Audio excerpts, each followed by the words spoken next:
कैसी तेरी खुदगर्जी ड्रामा की नेक्स्ट एपिसोड में आप देखेंगे कि शेरू अब नवाबजादा दिलावर को आकर बताता है कि वो अपना अधूरा काम मुकम्मल करने के लिए गया था और महक बिल्कुल उसके टारगेट पर थी, लेकिन जैसे ही उसने फायर किया तो शमशेर उस लड़की के आगे आ गया और फायर शमशेर को लग गया।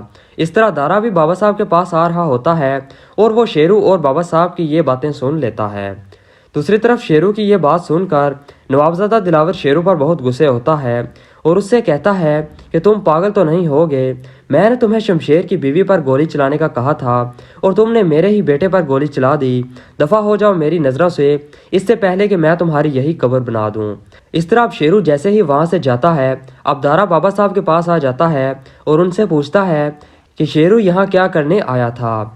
नवाबजादा दिलावर कहता है कि तुम छोड़ो इसे, मुझे तुमसे एक ज़रूरी बात करनी है।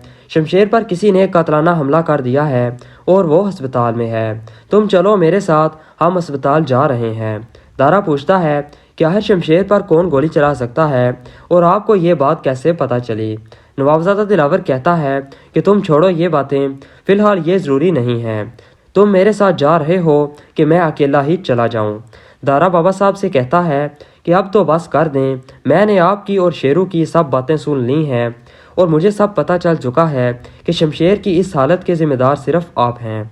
मैं सोच भी नहीं सकता था कि आप उस लड़की को इतना नापसंद करते हैं कि आपने दूसरी बार भी उसे जान से मरवाने की कोशिश की। आपको क्या लगता है कि उस लड़की के मर जाने से सब ठीक हो जाएगा? नहीं बाबा साहब, आप बिल्कुल गलत सोच रहे हैं।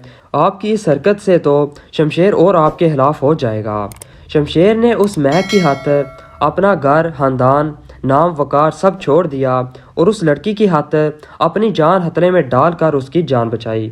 आपको अभी भी लगता है कि ये सब कुछ करने के बाद वो कभी आपको माफ़ करेगा?